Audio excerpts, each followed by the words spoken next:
جس کل کے لیے آج پیسہ بچاؤ گے اس کل میں دو فالٹ ہیں. نمبر ایک, آج آپ جوان ہو, کھانے کا مزہ آج جو آپ کو آئے گا وہ کل نہیں آئے گا. آج رہنے کا بھی مزہ, کھانے کا بھی مزہ, پہننے کا بھی مزہ, نہانے کا بھی مزہ, صحیح ہے نا, ہر کام کا آج ہی مزہ ہے. اور کل جب آپ بوڑھے ہو جاؤ گے, جو آپ نے آج بچا بچا کے رکھا, تو جو آپ پیسہ بچاؤ گے نا کل, وہ میں جب ابھی چھوڑو, پھر اپنی باتیں کرنا مناسب نہیں ہے, پھر وہ کچھ لوگ اس میں وہ بھی پس جائیں گے بیچارے, وہ کہیں گے ہماری برائی کر دی آپ نے بیٹھ کے. اگرچہ میں اشارتاً بات کروں لیکن ان تک بات پہنچ جائے گی نا, وہ کہیں گے اچھا. تو اب دیکھو, ایک صاحب تھے, انہوں نے مجھے کہا کہ مجھے جوان لڑکے تھے, مجھے بار بار یہ کہہ رہے تھے کہ میں یہ انویسٹ کر رہا ہوں, میں یوں کروں گا, اور پھر 20 سال کے بعد اس کا پروفٹ آئے گا. تو میں نے کہا یار آپ ابھی ماشاءاللہ ینگ ہو, ابھی آپ اچھی گاڑی رکھو, ٹھیک ہے نا, ابھی آپ اچھا کپڑا پہنو, ابھی آپ اچھی خوراک کھاؤ. اللہ نے یہ ساری ضرورتیں پوری کرنے کے بعد اللہ نے مزید اگر پیسہ دے دیا تو تھوڑا بہت رکھ لو کل کے لیے. تو پہلا فالٹ کیا ہے کہ کل میں کا یقین نہیں ہے. کراچی کا کوئی ٹرک اللہ نہ کرے کچل کے چلا جائے تو اسٹیکر بن کے سڑک پہ چپک جاؤ گے, کیونکہ ایسے ٹرک ہیں یہاں پہ. اچھا, ان کو نظر بھی نہیں آ رہا ہوتا, یہ بائکوں والے, ان کو اتنے اوپر ان کے گلاسز ہوتے ہیں نا پیچھے دیکھنے کے لیے, کہ وہ بائکوں والے نظر نہیں آتے ان کو. تو کل کا یقین نہیں ہے. اور دوسری بات یہ ہے کہ آج جو ہے نا آپ کی, وہ آئندہ کل سے کھانے کے لحاظ سے زیادہ اچھی ہے, تو اس لیے آج ہی کھا لو. کیا خیال ہے؟ تو بچانے کا جو کانسیپٹ ہے نا, بچانے کا, شریعت کا بالکل الٹ ہے. ہم بچانا اس کو سمجھتے ہیں کہ آج نہیں کھایا کل کے لیے رکھ دیا. اسلام اس کو بچانا نہیں کہتا, اسلام اس کو ضائع کرنا کہتا ہے. اسلام کہتا ہے جو پیسہ آپ کا تھا آپ پہ لگا ہی نہیں تو وہ آپ کا ہے ہی نہیں.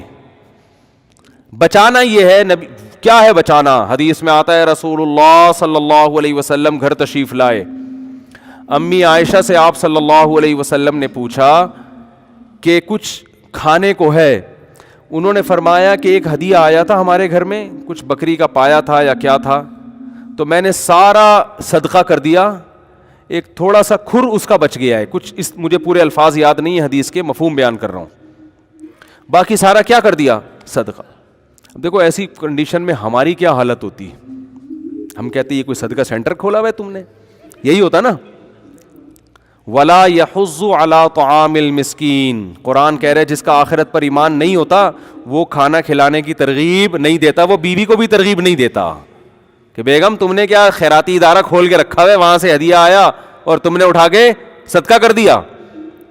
لیکن ہمارے نبی کا چونکہ آخرت پر ایمان تھا, نہ صرف یہ کہ اس پر آپ کو غصہ نہیں آیا بلکہ آپ نے اپریشیٹ کیا, اور ایسے خاندانی طریقے سے اتنے زبردست الفاظ سے امی عائشہ کی حوصلہ افزائی کی, حالانکہ اب کھانے کو آپ کے پاس نہیں ہے, اتنا سا بچ گیا ہے. تو آپ نے فرمایا کہ عائشہ تم جو یہ کہہ رہی ہو کہ سارا صدقہ کر دیا, بچا صرف یہ ہے. فرمایا نہیں, بچا وہ ہے جو صدقہ کر دیا, یہ ختم ہونے والا ہے. میں سمجھا پا رہا ہوں اپنی بات؟ تو جس کا آخرت پر ایمان ہوتا ہے وہ کھانا کھلانے کی ترغیب دیتا ہے. کھانا تو محض ایک علامت ہے, مقصد لوگوں کی ضرورتیں پوری کرنے کی ترغیب خود بھی کرتا ہے, دوسروں کو بھی ترغیب دیتا ہے. تو آج گھروں میں یہ چیزیں کیا ہو گئی ہیں بھائی؟ ختم. بچپن سے بچوں کو پیسہ کمانا سکھایا جا رہا ہے, خرچ کرنا نہیں. گلک خرید کے دے دیتے ہیں ان کو. گلک ہوتا ہے نا, ابھی کیا کہتے ہیں آج کل نئی زبان میں اس کو, ہم تو گلک کہتے تھے, گلک ہی کہتے ہیں کہ اس میں جمع کرو, اس میں جمع کرو, اس میں جمع کرو, اس میں جمع کرو. کمیٹیاں ڈال رہے ہیں, کمیٹیاں ڈال کے پھر نکلے گی. اور عجیب بھکاری بن ہے یار, میرے پاس عجیب قسم کے بھکاری آتے ہیں, میرا دل چاہتا ہے میں ان سے پیسے مانگوں. حقیقت ان کے حالات سے پتہ چلتا ہے کہ جی وہ زکوٰۃ کے پیسے آپ کے پاس آئے ہوئے ہوں گے تو اتنے روپے چاہیے, کیا کرنا ہے, یہ ضرورت ہے, فلانی ضرورت ہے, یہ ضرورت ہے. تو میں کہتا ہوں آپ کی تو اتنی تنخواہ ہے, کہتے ہیں وہ ہم نے کمیٹی ڈالی ہوئی ہے اصل میں آڑے وقت کے لیے. جس آدمی نے کمیٹی ڈالی ہوئی ہے اس کا مطلب اس کے پاس تون بھرنے کے لیے ضرورت سے زیادہ ہے, تبھی تو نکل رہی ہے کمیٹی کے لیے پیسے نکل رہے ہیں. تو میں بھی بہت ڈھیٹ ہوں الحمدللہ اس معاملے میں. اللہ نے مجھے بڑا ڈھیٹ بنایا ہے. میری جیب سے پیسہ نکالنا آسان نہیں ہے, یہ بتا دوں. آپ سمجھ رہے اتنی سخاوت تو مفتی صاحب کے پاس جب جا کے مانگو ایک دم نوٹوں کی گڈی نکال کے دیں گے. بھیکاری کے لیے میری جیب سے نکلنے کے اصول بہت سخت ہے. اپنی مرضی سے دے دوں تو کوئی مستحق نہیں بھی ہو, اپنے پیسے اگر دینا چاہے انسان, دوسروں کی امانتیں تو غیر مستحق کو نہیں دے سکتا میں, اپنے پیسے مستحق نہیں بھی ہے لے جا بھائی. لیکن آپ ٹرائی کر کے دیکھ لیں, 1 کروڑ روپے میرے پاس پڑے ہوئے ہوں اور آپ آ کے مانگ کے نکلوانے کی کوشش تو کر کے دیکھیں. ایسا آپ کا خاندانی قسم کا انٹرویو ہوگا کہ آپ بولو گے ایسا تو ہم جب فوج میں بھرتی ہونے کے لیے گئے تھے نا, ISSB کا امتحان دیا تو اس وقت بھی ایسا انٹرویو نہیں ہوا تھا. کیوں لے رہا ہے بھائی تو پیسے؟ ایک صاحب آئے کہ مجھے بہت شدید ضرورت ہے, میں بالکل یہ ہو رہا ہوں, اور بہت ایسے واقعی بڑی ضرورت تھی ان کو, بیماری چل رہی تھی, کوئی پتہ نہیں کینسر تھا کیا تھا, اور اب میں بہت پریشان ہوں تو مجھے اتنے لاکھ روپے چاہیے, اور واقعی ضرورت تھی. تو آپ کوئی زکوٰۃ سے بھی تعاون کر دیں یا صدقے سے کر دیں. یہ ہے جو کل جن کے ہاں کل کا مفہوم بالکل کیا ہے, چینج ہے. ادھر نبی کی حالت کیا ہے, اپنی ضرورت قربان کر کے کل کے لیے امی عائشہ نے دے دیا تو حوصلہ افزائی کر رہے ہیں, چلو آج بھوکے رہ جاتے ہیں, کل اللہ ہمارا پیٹ بھر دے گا. حدیث میں آتا ہے نا, نبی صلی اللہ علیہ وسلم نے فرمایا قیامت کے دن اللہ اعلان کرے گا, کہاں ہیں وہ لوگ جب میں بھوکا تھا تو انہوں نے مجھے کھلایا, جب میں پیاسا تھا تو انہوں نے مجھے پلایا. کیونکہ قیامت کے دن لوگ بھوک اور پیاس سے تڑپ رہے ہوں گے, تو لوگ کہیں گے اے اللہ تو کہاں سے بھوکا ہو سکتا ہے, تو کہاں سے پیاسا ہو سکتا ہے؟ تو اللہ کہے گا میری مخلوق بھوکی تھی, اس مخلوق کا جس نے خیال رکھا تو وہ ایسے تھا جیسے اس نے میرا خیال رکھا. دیکھو آپ کسی بچے کو بھوکا ہو کھلا دو, باپ خوش ہوتا ہے کہ نہیں ہوتا؟ کیونکہ باپ کا اس سے کیا ہے, تعلق. تو اللہ کا بھی مخلوق سے تعلق ہے. نبی صلی اللہ علیہ وسلم جب مشرکین مکہ کو یہ باتیں بتاتے تو وہ اعتراض کرتے, انطعم من لو یشاء اللہ اطعما. دیکھو کیسے اعتراض کر کے نا کسی بھی چیز پہ آپ اعتراضات کر کے جان چھڑا سکتے ہو. وہ کہتے تھے کہ ہم اگر اللہ چاہتا ہے, اللہ کو اپنی مخلوق کا اتنا خیال ہے تو خود ہی کیوں نہیں کھلا دیتا.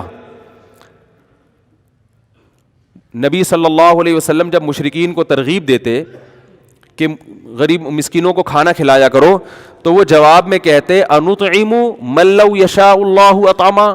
اللہ چاہتا ہے کہ مخلوق کا پیٹ بھرے تو اللہ خود ہی کیوں نہیں بھر دیتا, اللہ خود ہی کیوں نہیں کھلا دیتا ان کو.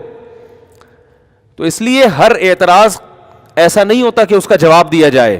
یہ تو بالکل واضح بات ہے کہ اللہ تو آزماتا ہے اپنے بندوں کو, نظام ہے اس کا, ایک سسٹم بنایا ہے اس نے. تو چاہے تو اللہ دنیا میں غریب رکھے ہی نہیں اور امتحان ہو ہی نہیں. قرآن تو یہاں تک کہتا ہے اگر ہم چاہیں تو سب کو زبردستی ہدایت دے کے جنت میں لے جائیں. ہم تو یہ بھی کر سکتے ہیں, اللہ کو شوق تھوڑی ہے لوگوں کو جہنم میں ڈالنے کا. لیکن اللہ کا ایک نظام ہے کہ جنت میں وہ جائے گا جو امتحان میں پورا اترے گا, جو ناکام ہوگا اس کے لیے جہنم کی آگ ہے, اگرچہ اللہ اس آگ پہ خوش نہیں ہوتا. تبھی تو قرآن کہتا ہے ما یفعل اللہ بعذابکم, اللہ تمہیں عذاب دے کے کیا کرے گا, اس کو کوئی خوشی تھوڑی ہوتی ہے. ان شکرتم وآمنتم, بشرطے کہ تم شکر کرو اور ایمان لے کر آؤ. تم شکر کرو ایمان لے آؤ تو کیا ضرورت ہے اللہ کو عذاب دینے کی. اللہ اپنے بندوں کو عذاب دے کر خوش نہیں ہوتا. تو حدیث میں آتا ہے قیامت کے دن اعلان ہوگا, کہاں ہیں وہ لوگ جب میں بھوکا تھا تو انہوں نے مجھے کھلایا. دیکھو میں پیسہ خرچ کرنے پر زیادہ فوکس کرتا ہوں اپنے بیانات میں, بدنی عبادت کو میں عام طور پہ زیادہ فوکس نہیں کرتا. بدنی عبادت کرنے والے مارکیٹ میں ہول سیل کے حساب سے ملیں گے. دل میں دولت کی محبت نکل جائے ایسے آپ کو معاشرے میں آٹے میں نمک کے برابر ملیں گے. یہ جو دولت ہے نا, پیسہ, آج اس کو لوگوں نے خدا بنا لیا ہے. تبھی چہروں کی رونقیں ختم ہو گئیں. ہر وقت غریب غریب بنا پھر رہا ہوگا, پیسے ہی نہیں ہے, پیسے ہی, جب بھی بات پیسے ہی نہیں ہے یار, گزارا ہی نہیں ہو رہا,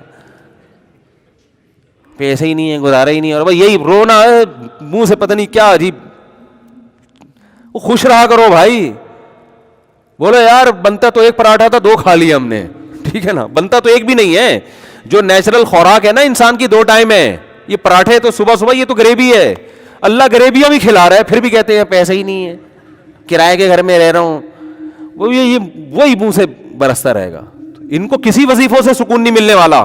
یہ پھر سکون کے لیے جاتے ہیں وظیفے بتاؤ, اور تمہارے اندر جو دنیا کی محبت کے گٹر ابل رہے ہیں نا، پیسہ جو تم نے، ہندو تو پتھر کے بنے ہوئے بت کی عبادت کرتا ہے، آپ نے ان بتوں کو دل کے اندر داخل کر دیا ہے، یہاں سے نکالو. اور یہ جب تک روکڑا خرچ نہیں کرو گے نکلے گا نہیں ہے، یہ بتا دوں. اس کے لیے روکڑا خرچ کرنا ضرور، زبانی تقریروں سے نہیں ہوگا. نوٹوں کی گڈیاں نکال کے ہدیے دیا کرو بھائی کو بہن کو، اور صدقہ خیرات کیا کرو. اور نبی صلی اللہ علیہ وسلم نے فرمایا سب سے بہترین صدقہ وہ ہے تأمل الغنا وتخشى الفقر، کہ تمہیں ڈر ہو کہ صدقہ کیا تو کہیں غربت نہ آ جائے، اور نہیں کیا تو پیسہ بنا لوں گا مزید. اس ملی جلی کنڈیشن میں جو پیسہ نکلے گا اس پہ کیا ملے گا آپ کو؟ ثواب.